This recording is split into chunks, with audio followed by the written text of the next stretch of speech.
माजी नगरसेविका अंजली दराडे, त्याच्याच बरोबर काँग्रेस पक्षाचे दुसरे कार्यकर्ते सुभाष शेट्टीकर, संतोष गाडे, मोहन गंभीरे, शारदाताई मोरे, रवींद्र मयेकर, बिरुदेव सरकार, रमाकांत मगर आणि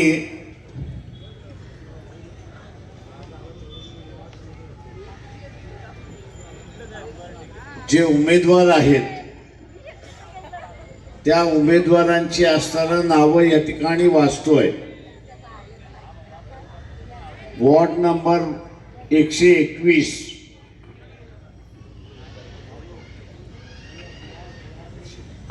माझ्याकडे नाव आहे ते दक्षता विधाने ह्या असणाऱ्या उमेदवार आहेत। 56 ला डॉक्टर परेश कळसकर हे उमेदवार आहेत। 54 ला राहुल ठोके हे उमेदवार आहेत। 53 ला नितीन वळवी हे उमेदवार आहेत आणि 156 मतदारसंघ नाही 156 मतदारसंघामध्ये काँग्रेस पक्षाच्या सविताताई पवार ह्या उमेदवार आहेत आणि 75 मध्ये काँग्रेस पक्षाचे इम्रान शेख हे असणारे उमेदवार आहेत। आवाज कुणाचा? मित्रो, हा आवाज उद्या तुमचा होऊ द्या।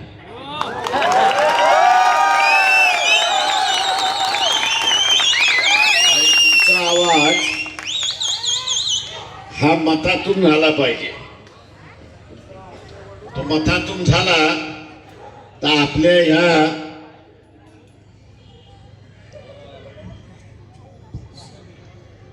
सहाही उमेदवारांचा विजय झाला म्हणून असं मी त्या ठिकाणी ठेवतो। हॅलो,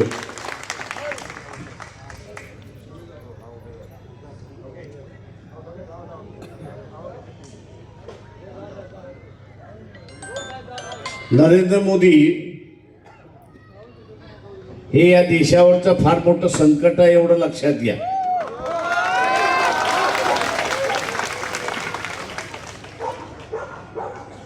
आणि हे संकट जर तुम्ही डोक्यावरनं या महानगरपालिकेमध्ये उतरवलं नाही तर महागाईने तुमचं कंबरड मोडलेलं असेल हे लक्षात घ्या। अरे नरेंद्र मोदी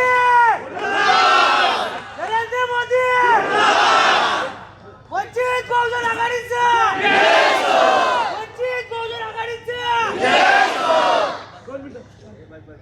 झालं का?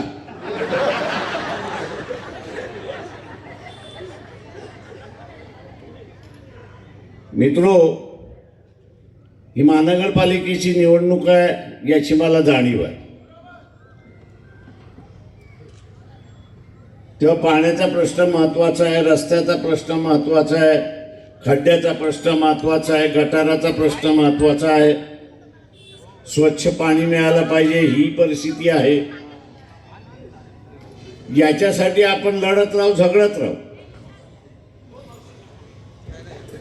याच्यासाठी जे आहे ते आपण लढतही राहू आणि झगडतही राहू। परंतु आता जी परिस्थिती उद्भवते त्या परिस्थितीला तोंड द्यायचं असेल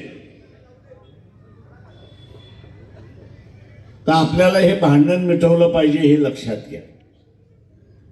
भांडण कोणाचं आहे तुम्हाला माहिती आहे का?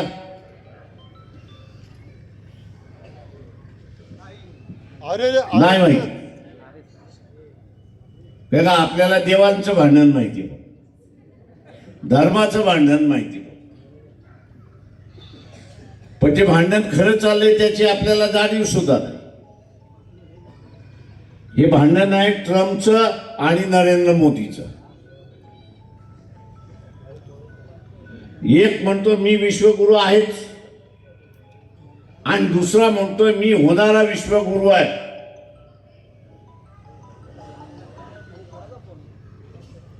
तेव्हा या दोघांची भांडणं कसली भांडणं आहेत? इंग्रजीमध्ये त्याला असणारा एक शब्द आहे इगो. म्हणजे एक खाली बसायच्या. हा,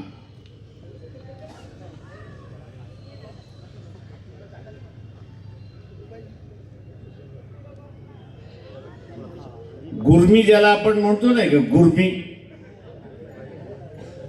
तशी नरेंद्र मोदीला सुद्धा गुर्मी आलेली आहे. आणि या गुर्मीमध्ये तो असं म्हणतोय की आम्ही असताना अमेरिकेला धडा शिकवल्याशिवाय राहणार नाही. आणि ट्रम्प काय म्हणतोय, तुझी गुर्मी बी मोडल्याशिवाय राहणार नाही. आता गुर्मी ट्रम्पनी मोदीची मोडावी, आपल्याला त्याच्यामध्ये काही घेणं देणं नाही, पण त्याचा परिणाम आपल्याला होणार आहे त्याचं आपण लक्षात घेतलं पाहिजे.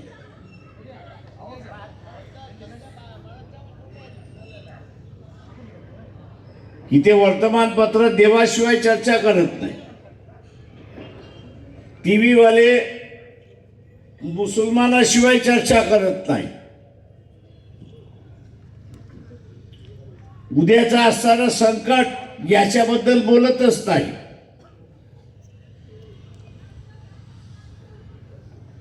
तुम्ही सोशल मीडियावरती गेला, एक महिन्याभरापूर्वी या देशातले असणारे आर्मीचे जे प्रमुख आहेत, त्या आर्मीच्या प्रमुखाने असं विधान केलं की येत्या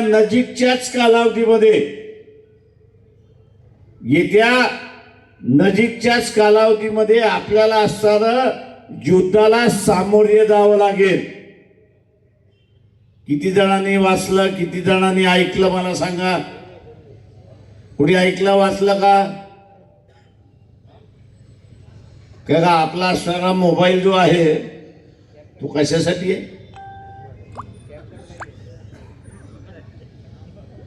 कशासाठी आहे? आता बोलत नाही कशासाठी वापरता येते.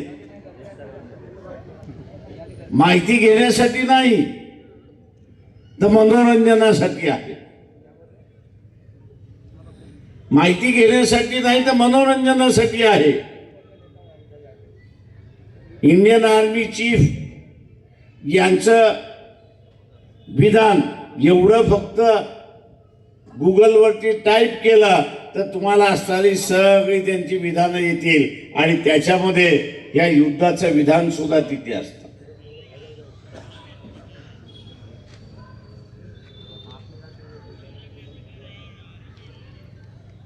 आता हे युद्ध होतंय कशासाठी? तो मोदीचं कमांड मोडण्यासाठी होतंय ह्याच्याबद्दल दुमत नाही. पण त्याच्याच बरोबर भारतीय जनतेला फायदा व्हावा म्हणून सुद्धा आहे. अमेरिका असं म्हणतंय, तुम्ही रशियाचं जे तेल विकताय, कच्चं तेल विकताय, त्याच्यातून जो नफा होतोय तो नफा कोणाच्या खिशामध्ये चाललाय? तुम्हाला माहिती आहे का कोणाच्या खिशामध्ये चाललाय? रिलायन्स आहे, बरोबर. किती अडाणीचं नाही चाललंय, रिलायन्सचं चाललंय, ते बरोबर आहे. उगीच कुठलं तरी नाव घेत बसू नका. रिलायन्सला दरवर्षी किती चाललंय माहिती आहे? 40,000 कोटी, बरोबर आहे. म्हणजे एकटा रिलायन्स भारताच्या नावाने तेल येतंय मोदीने रिलायन्सला विकायला सांगितलंय, त्याचा नफा 40,000 कोटीचा आहे आणि हा नफा कोणाच्या तिजोरीत जातो? कोणाच्या तिजोरीत जातो? तो अंबानीच्या तिजोरीत जातोय. अमेरिकेची जनता म्हणते ते भारतीय तिजोरीत का जात नाही? भारतीय तिजोरीत गेला असता तर आज पेट्रोलचा भाव जो 100 आहे तो 50 वरती आला असता, डिझेलचा भाव अर्धा आला असता आणि महागाई ही अर्ध्याने कमी आली असती. हे लक्षात घ्या. कमी झालं तर खिशामध्ये 4 पैसे जास्ती राहतील ना, एक पावशेर अजून आणता येईल ना.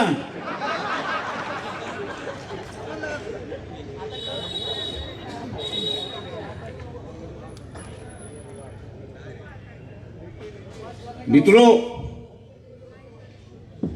आणि त्या दृष्टीने महानगरपालिकेची निवडणूक महत्वाची आहे. आपल्या वस्तीमध्ये भारतीय जनता पक्षाचा मतदार आहे का? आहे ना. RSS मध्ये शाखेमध्ये जाणारं एखादं कुटुंब आहे का? त्यांच्या घरी जायचं, त्यांच्या घरी जायचं आणि त्यांना म्हणायचं आपलं भांडण खानदानी भांडण आहे. आपलं भांडण काय आहे? खानदानी भांडण आहे. तुम्ही बदलणार नाही तर आम्ही बदलणार नाही. तुम्ही काय मनुवाद सोडणार नाही आणि आम्ही काय फुले शाहू आंबेडकर वाद सोडणार. पण हे आपलं भांडण चालू राहिलं पाहिजे. हे भांडण आपलं चालू राहिलं पाहिजे. म्हणून काय झालं पाहिजे? काय राहिलं पाहिजे? काय झालं पाहिजे? जिवंत राहिलो पाहिजे. जिवंत राहिलो तरच भांडण. गेलो तर भांडण कुठून? आता ट्रम्प जो म्हणतोय की मी पाकिस्तानला शस्त्र देईन, इंग्लंड म्हणतोय की आम्ही शस्त्र देऊ, जर्मनी म्हणते आम्ही शस्त्र देऊ, फ्रान्स म्हणते आम्ही शस्त्र देऊ, चायना तर देतोच आहे. आता यांची शस्त्र मुंबईवरती पडली तर आपण जगणार आहोत का? तेव्हा त्या RSSच्या कुटुंबाला आणि भारतीय जनता पक्षाला मतदार देणाऱ्याला सांगा की आपल्याला जिवंत राहायचं असेल तर या निवडणुकीमध्ये तुम्ही अजिबात BJPला मतदान करू नका. का करू नका? नाही, जिवंत तर राहायचं आहे, भांडण करायचं आहे, पण अजून कारण आहे. अजून काय कारण आहे? त्याला म्हणायचं अजून एक कारण आहे. कोणाला लक्षात येते का ते कारण काय येते?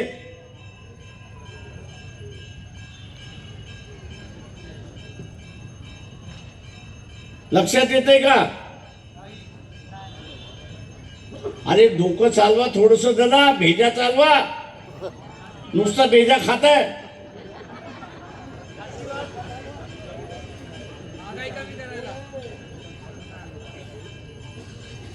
उद्या समजा तुमचं म्हणणं त्या संघवाल्यांनी ऐकलं आणि भारतीय जनता पक्षाला मतदान देणाऱ्यांनी ऐकलं तर काय होणार? काय होणार?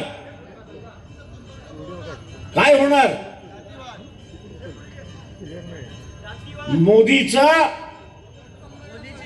कमळ मोडलेला असेल.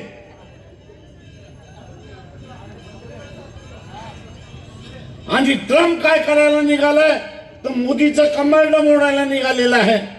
कशामार्फत? तर युद्धामार्फत. आपल्याला ट्रम्पला सांगता येईल अरे बाबा तू युद्धामार्फत तोडू नको, मतदानाने आम्ही मोदीचं कमळ मोडून टाकतो. मतदानाने आम्ही असं कमळ मोडून टाकतो. तू तुझ्या इथे राहा, आम्ही आमच्या इथे राहा.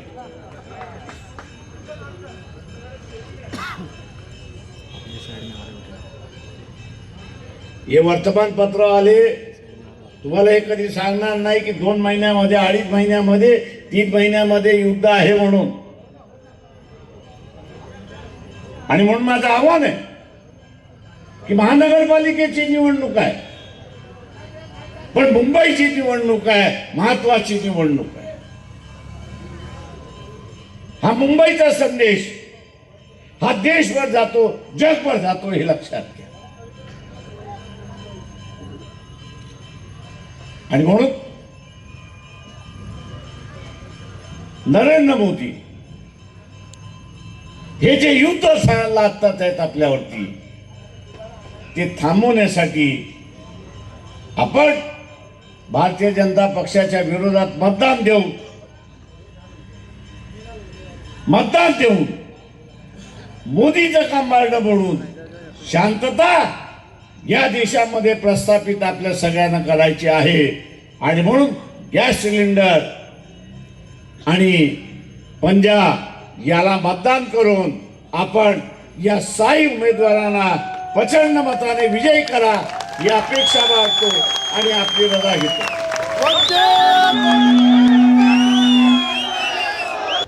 डॉक्टर बाबासाहेब आंबेडकरांचा आवाज अजून कमी येतोय. डॉक्टर बाबासाहेब आंबेडकरांचा सर्वांनी ऐकलंय. परत आवाज मला थोडासा कमी वाटतोय. परत एक वेळा जोरात बोला. जेवण नसेल केलं तर आपण घरी जाऊन जेवण करू. डॉक्टर बाबासाहेब आंबेडकरांचा.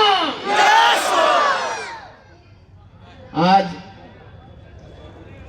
वंचित बहुजन पक्षामध्ये आघाडीमध्ये प्रवेश केलेला आहे मी. मित्र, जवळजवळ 30 वर्षापासून इथे संपूर्ण आदिवासीचं या वार्डामध्ये प्रभाग क्रमांक 121 मध्ये काम करत होतो. परंतु आज 40 वर्षानंतर आपल्याला ही संधी आलेली आहे आणि संधी वंचित बहुजन आघाडीने दिलेली आहे. मी तुमच्या तोंडातून विचारणं इच्छितो, दीक्षिताताई विज्ञानचं चिन्ह, वंचित बहुजन आघाडीचं चिन्ह हे काय आहे? मला जरा तुम्ही जोरात सांगाल तर बरं होते. अजून जोरात सांगाल तर फार चांगलं होईल. थोडासा कानात आवाज कमी येतो, त्याच्यापेक्षा अजून जेवण झालं असेल तर. वंचित बहुजन आघाडीचं चिन्ह काय आहे हे सांगा तुम्ही जोरात. आता बरोबर आलं. प्रभाग क्रमांक 121 मध्ये जे काही इथं उमेदवार आलेले आहेत, सर्व प्रभागातल्या सर्व जनतेला मी विनंती करतो. एक पालघरवरून आलेला आहे, एक उमेदवार वर्षावरून आलेला आहे. आमच्या इतर काही समाजामधून तुम्हाला सांगतो, एक आहे धनुष्यबाण आणि दुसरं आहे मशाल. आता ते मशाल तुम्हाला दिसतोय, पण मी म्हणतो आईस्क्रीमचा कोणाच दिसतोय. बरोबर आहे की आहे खोटं आहे? तो आईस्क्रीमचा कोणामध्ये आग लावून आता ते मशाल झाले. बरोबर ना? आता त्याच्यामध्ये असं आहे, त्याच्यामध्ये जे काही आमचे मुस्लिम बंधू आहे ते जर जॉईन झाले, त्यांनी मत कोणाला द्यायचं आहे? कारण का तिकडे ते भोंगे उतरवणारा माणूस जुडलेला आहे. बरोबर आहे ना? तुम्ही जर त्या उमेदवाराला जर निवडून आणलं तर तुमचे नक्की भोंगे उतरल्याशिवाय राहणार नाही. दुसरा उमेदवार जो आहे तो पण तसाच आहे. तिकडं भाजप आहे, त्या भाजपला तुम्ही जर मतदान केलं तर तो तुमचा जातीवाद लावल्याशिवाय सोडणार नाही. हिंदू मुसलमानचा झगडा लावल्याशिवाय काही सोडणार नाही. म्हणून माझ्या या विभागातल्या सर्व मुस्लिम बांधवांना विनंती करतो की तुम्ही आता हे दोन्ही सोडून द्या. आलेली पार्सल तशीच बाहेर पाठवा आणि गॅस सिलेंडरला विजयी करून द्या. मित्र, या दोघांना इकडे पैसे आहेत, खूप पैसे आहेत. एवढे पैसे आहेत, खूप पैसे आहेत. प्रत्येक मतदान 1000 रुपयाप्रमाणे ते विकत घेणार आहे. मला बातमी आली आहे 1000 रुपये मतदान प्रत्येकी विकत घेणार आहे. हे सगळ्या मी संपूर्ण चाळीत सांगतो, गल्लीबोळात सांगतोय, सर्वांना विनंती करून सांगतो की त्या 1000 रुपयाला तुम्ही बळी पडू नका. 5 वर्षाचा जर हिशोब केला तर 1000 रुपये तुमच्या प्रमाणे गेले तर पर डे 3 रुपये ते 3.5 रुपये पडतोय. त्यांना सांगा की या 1000 रुपयामध्ये मी 5 वर्ष म्हणजे 1825 दिवसासाठी तुम्ही पर डे 3 रुपयाप्रमाणे जर विकत असाल तर तुम्ही चांगली गोष्ट आहे. वाटतंय तुम्हाला 3 रुपये तुमची किंमत आहे का मत एका मतदानाची? 3.5 रुपये किंमत आहे का मतदानाची? मला जोरात सांगा, आहे का? मग तुम्ही तसं लोकांना मतदान करणार का? आले जर पैसे घेऊन तर त्याला बडवल्याशिवाय सोडू नका. कुठल्या कोपऱ्यात असू द्या, तुडवा त्याला, चांगल्या मजबूत तुडवा. काय होईल ते पुढे बघू आपण. आपल्या सोबत सगळे काही आहे. एकाच वेळा बाबासाहेबांनी आपल्याला मतदानाचा हक्क जो दिला त्याला सांगा ते 1000 रुपये नका देऊ. तू 1000 रुपये नको देऊ, 3 रुपये प्रमाणे पैसे नको देऊ. मला दे 1000 रुपये प्रमाणे कमीत कमी 10 रुपये मागा पर डेचे. 1800 दिवसाचे तुम्हाला कमीत कमी 75,000 ते 72,000 रुपये होतात. त्या 72,000 रुपये प्रमाणे मतदानाचा मागा. तर तुम्हाला असं वाटेल का एका घरात 4 मतदान जर असेल तर 4 ते कमीत कमी 3.5 ते 4 लाख रुपये एका घरात येईल. तर त्याला बरोबर वाटेल का माझं कंबरनं कुठं तुटतं, मी मतदान कसं विकत घेतो. 3 रुपयाप्रमाणे जर तुम्ही विकत असाल तर काही फायदा नाही त्या मतदानाचा. आणि असं करू पण नका. आणि जर आला त्याला घेऊन तर तुडवल्याशिवाय सोडू पण नका. जे काही होईल ते बघू आपण. नेईल आम्हाला पोलीस स्टेशन मिळेल, केसेस करेल, FIR करेल, करू द्या, काही प्रॉब्लेम नाही. अहो जनतेसाठी 18 केसेस झाल्या होत्या माझ्यावरती पेरूबागसाठी. जो उमेदवार आला होता, जो बाहेरून आयात आला होता, जो साऊथ वरून लुंगी घालून आला होता, त्यानं बंद पेरूबाग विकून काढलं. पेरूबाग आमच्याच लोकांना विकून काढलं. आता लक्ष ठेवा, इथं पासपोली विकणार आहे. सुपारी घेतलेली आहे धनुष्यबाणाच्या लुंगीवाल्यांनी. सुपारी घेतलेली आहे. पासपोली गावावर त्याचा डोळा आहे. त्या पासपोली गावासाठी मी गेली 30 वर्षापासून, त्या पेरूबागवाल्या गावासाठी 30 वर्षापासून गाव. मी काय मागणी करत आहो? केंद्र सरकारचा GR आहे, तुम्ही केंद्र सरकारच्या GR प्रमाणे आम्हाला तो लागू करा. त्या केंद्र सरकारच्या GR मध्ये काय आहे? काय आहे? कोर्टामध्ये आमची केस आहे. 810 स्क्वेअर फूट तुम्ही द्यावं सेंट्रल गव्हर्नमेंटच्या लोकांना. आता काही माहित नसेल तर सांगतोय, 810 स्क्वेअर फूट त्यांनी जमीन देण्यात यावं.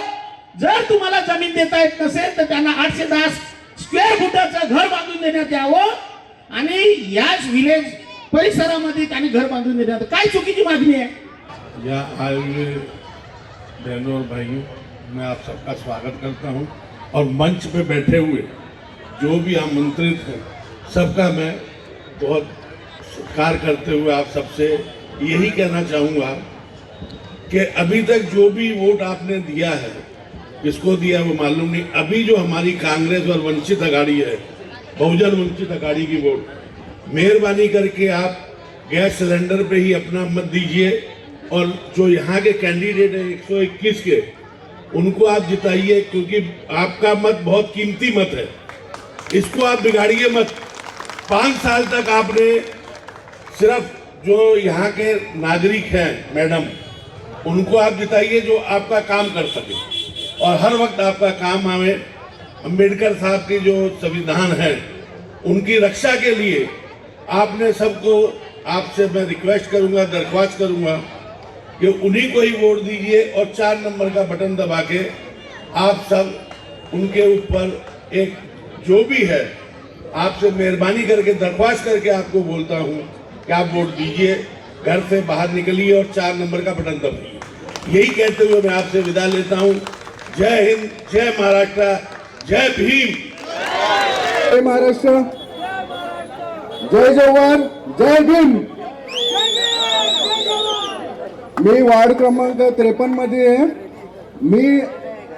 मी आदिवासी वार्ड मध्ये आहे.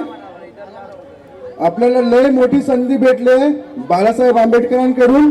त्यांचं पाठीवर साथ असली, सपोर्ट असला तर नक्कीच जिंकून येऊ. आणि आरेमध्ये जे चाललंय वातावरण त्याच्यावर कोण लक्ष देत नाही, कारण ते सर्व बाहेरचे येऊन बसलेत. तर त्याच्यामधला एक वस्ती राहणारा माणूस पाहिजे, त्यासाठी आपण उभं राहिलोय. त्यासाठी तुमचा भरपूर सपोर्ट हवाय. या तुमची विनंती करतो, तुमचं लक्ष असून द्या, बस माझी एवढीच विनंती आहे. आपली निशाणी गॅस सिलेंडर. आपल्या विभागात निवडणूक उमेदवारासाठी इकडनं मी सगळ्यांसाठी हात यासाठी मी आपल्या सगळ्यांचे साथ हवी आहे. मी पवईच्या विकासासाठी मला एक संधी द्या. आजपर्यंत आपण सर्वांनी बाहेरच्या प्रतिनिधी करण्यासाठी सर्वांना संधी दिली आहे, तर आज मला बी विकासाऐवजी त्यांनी मला सगळ्यांनी एक संधी द्यावी असं मी सांगतेय. काही आपल्या इथे काही नगरसेवक येऊन सर्वांनी आपल्या पवईचा बकास करून ठेवलेला आहे आणि लुटून न्यायचा प्रयत्न केला आहे. त्यामुळे मी या स्थानिक विभागातील समस्याची जाण आहे. त्यामुळे तुम्ही मला एक संधी द्यावी, ही नक्कीच मी पवईचा विकास करेन. एवढेच बोलते, थांबते. जय भीम, जय जवाहर, जय महाराष्ट्र, जय शिवराय. सर्वांना माझा नमस्कार. परमपूज्य डॉक्टर बाबासाहेब आंबेडकर आणि शिव छत्रपती यांना अभिवादन करून मी आज व्यासपीठावर उभी आहे. सर्वात प्रथम जे उमेदवार आहेत त्यांना मी सगळ्यांना शुभेच्छा देते की परत आपण सगळ्यांनी जिंकून यावं आणि याच व्यासपीठावर परत भेटावं अशी मी ईश्वराचरणी प्रार्थना करते. आणि आज ही मोठी संधी आली आपल्याला. वंचित बहुजन आघाडी आणि काँग्रेस पुरस्कृत मला आठवतं 2007 साली जेव्हा मी इथे आली होती त्याच्या आधी 20-25 वर्षापूर्वी काँग्रेसचा उमेदवार नव्हता किंवा काँग्रेसचा नगरसेवकही नव्हता. पण आम्ही जेव्हा आलो आणि इतकी गर्दी आहे त्याच्यापेक्षा खूप जास्त गर्दी माझ्या वेळेला होती आणि तुमची गर्दी बघून तर मला वाटतं आजच विजय आपल्याला झालेला आहे. इतकी प्रचंड प्रतिसाद आपल्याला मिळालेला आहे आणि अजून 2 दिवस आपल्याकडे आहे. पण खरी लढाई जी आहे ती मंगळवारी 5 वाजल्यानंतर आपली लढाई आहे. मंगळवारी 5 वाजल्यानंतर सगळ्यांनी डोळ्यात तेल घालून मतदारांशी संवाद साधावा आणि कोणत्याही बळी पडू नये. कारण 1000-2000 का आपल्याला आयुष्यभर पुरत नाही, पण आपली विकास कामं थांबतात. आणि जेव्हा मी नगरसेवक झाली तेव्हा मी आदिवासी पाड्यात बांगोड्यामध्ये गेली होती विचार करण्यासाठी त्या लोकांच्या काय प्रश्न असतील. तर तेव्हा तिथे लाईटही नव्हती, रस्तेही नव्हते, बाथरूमही नव्हते. तेव्हा फाटक साहेब म्हणून कमिशनर होते. तेव्हा संध्याकाळी 7 वाजेपर्यंत मी त्यांच्या ऑफिससमोर थांबली आणि ते काम करून घेतलं. आणि जे आदिवासी पाडे आहेत तिथे बांगोड आहे, पेरूबाग आहे, म्हणजे एका बाजूला हिरानंदाने सारखे उच्चभ्रू वस्तू आहे आणि एका बाजूला अशी आदिवासी पाडे जे मूळ रहिवासी आहे आणि जे वंचित आहे. या खरोखर वंचित या शब्दाचं मला कधी की खरोखर ती आपल्या सुविधांपासून वंचित आहे. तर त्याला आपल्या या माध्यमातून 15 तारखेला आपलं जर एक मत सुद्धा महत्वाचं आहे, कारण एका मताने सुद्धा आपला हे होऊ शकतो, आपण नापास होऊ शकतो. तर कृपया करून 15 तारखेला मोठ्या संख्येने जा आणि 5% मतदान तरी असं असतं की आपण त्यांना न्यावं लागतं बूथपर्यंत. त्या 5%वर तुम्ही जास्त कॉन्सन्ट्रेट करा असं मला वाटतं आणि मोठ्या संख्येने विजय करा. धन्यवाद. जय हिंद, जय महाराष्ट्र. समतेचा विचार आपल्या मनामध्ये रुजवणाऱ्या सर्व महापुरुषांना विनम्र अभिवादन करतो. मी राहुल सुभाष टोके, वंचित बहुजन आघाडी व भारतीय राष्ट्रीय काँग्रेसचा उमेदवार वार्ड क्रमांक 54 येथून निवडणूक लढवत आहे. आज आपल्या सर्वांना सांगू इच्छितो, जेव्हापासून आम्हाला उमेदवारी जाहीर झालेली आहे तेव्हापासून एवढ्या प्रचार फेऱ्या व एवढ्या चौकसभा झालेल्या आहेत. त्यामध्ये सर्व ठिकाणी वंचित बहुजन आघाडी ही पुढे आहे व जे आपले विरोधक आहेत उभाटा व मनसे यांची युती झालेली आहे त्यांना सुद्धा घाम या वंचित बहुजन आघाडीच्या उमेदवारांनी जोडलेला आहे. मी या ठिकाणी जास्त काय बोलत नाही. हे जे आपल्या विरोधाचे उभे आहेत ना ते दलिंदर लोक आहेत. म्हणून तुम्हाला एकच सांगू इच्छितो, भगाव दलिंदर बटन बजाव सिलेंडर. हे दलिंदर लोक काही काम करत नाहीत. मागच्या 9 वर्षापासून इलेक्शन झालं नव्हतं, त्याच्यानंतर इलेक्शन होते. लोकांनाही पर्याय, नवीन पर्याय हवा आहे. तो पर्याय वंचित बहुजन आघाडी व भारतीय राष्ट्रीय काँग्रेसच्या उमेदवाराकडून भेटणार आहे. रस्ते, ट्रॅफिकची समस्या, दवाखान्याची समस्या, मला हे याच्यावर काम करायचं आणि मग मी इथले लोकल स्थानिक उमेदवार असल्याने मला याच्याबद्दल मला इथले म्हणजे प्रत्येक ठिकाणचं जागोजागीचं मला सगळं माहिती आहे. त्याच्यामुळे मला अपेक्षा आहे की मला उमेदवार जिंकून आले ना तर पहिला काम मला ट्रॅफिकची समस्या आहे. ट्रॅफिकच्या समस्यामुळे आमच्या इथले म्हणजे भरपूर असे दगावले गेलेले आहे. त्याच्यामुळे मला पूर्ण पहिलं फोकस आहे ट्रॅफिक समस्या कमी करायची, त्याच्यानंतर दवाखान्याचं करायचं. आहे मसाल पण आहेत कप आहेत टफ आहे पण पैशाच्या ह्याच्यावर आहे. मी एक साधारण आहे घराण्यात आमच्या घराचं नाव आहे. माझ्या सासऱ्याने कावेरीच्या अक्षराचं नाव केलं, समाजसेवा जी केलेली आहे त्याच्याबद्दल आमचं खूप नाव आहे. तेच आहे बस आमची समाजसेवेचं नाव आहे आजपर्यंत घरात. थँक्यू. स्थानिक उमेदवार आहे त्यामुळे तिची ओळख आहे आणि साधी पैशाने विकत घेऊ शकत नाही, पण आम्ही मनाने सगळ्यांचे आहोत आणि तिला इथल्या प्रश्नांची जाण आहे. मी जेव्हा पहिल्यांदा इथे आले तेव्हा भरपूर समस्या होत्या, पण हळूहळू कमी झाल्या आणि आमच्या सगळ्यांची साथ तिला लाभेल. लहान मुलगी आमच्या मुलीसारखी आहे आणि हा वॉर्ड आम्ही सुजलाम सुफलाम करू सगळ्यात. काँग्रेस वंचितांना यावेळी 67 जागले, त्याच्यामुळे मला खूप आनंद आहे की सगळ्या या वंचितांना तुम्ही स्थान दिलं आहे. महानगरपालिकेत जायचं आणि आम्ही ते घडवून जातो. पाठिंबा आहे ना म्हणून तर उभी आहे. मुलगी म्हटली मी अशी खोटं काम करत नाही आहे त्या तोंडावर. यांना विचारा कसं काम केलंय, अजूनही काम काय म्हणणार तुम्ही सपोर्ट आहे तुमचा? आमचा भरपूर सपोर्ट आहे. मी आमच्या वार्डातील वार्ड क्रमांक 121ची महिला वार्ड अध्यक्ष आहे. माझं नाव शारदा मोरे आणि मी गौरी मोरेची आई आहे. तर आम्हाला या उमेदवाराची खूप गरज आहे, स्थानिक उमेदवाराची. आमच्या इथे भरपूर बाहेरचे उमेदवार आले, नगरसेवक झाले. या लोकांनी पैसे वाटून त्याने ते नगरसेवक बनले आणि ज्यावेळी आपलं काही काम असताना आमचं एकही गटारचं काम केलं नाही, पाण्याची समस्या आमची सोडवली नाही. आता रात्र पाणी मिळत नाही आम्हाला. रात्र आम्हाला थोडं पाणी आलं म्हणजे त्याचे आमचे झगडे होतात आणि त्याच्यामुळं आम्ही दीक्षिताताई विघ्ने यांना आम्ही मोहन आंबेरे आम्ही सर्वांना मिळून आम्ही उमेदवाराची तयारी केलेली आहे आणि उमेदवाराला आम्ही जिंकून देऊन आमच्या एरियातल्या सगळ्या समस्या सोडून घेणार आहोत आणि यांना प्रचंड बहुमताने आम्ही विजय करणार आहोत. आजचा कार्यक्रम आमची हा विजयाची पहिली नांदी आहे. आज आम्ही हा जाहीर प्रचारांचा सुरू झाला. स्वर्गीय बाळासाहेब आंबेडकर आज इथे आलेले आहेत आणि ही जी पूर्ण जनता तुम्हाला दिसते आहे या प्रत्येकाचे हे कमीत कमी 2000 लोक आमच्या इथे आहेत. त्यांच्या जर आम्ही 3 पडा जर आम्ही केलं तर आम्ही कमीत कमी इथे 8 ते 9,000 मतदान आम्ही इथे घेतो आहे.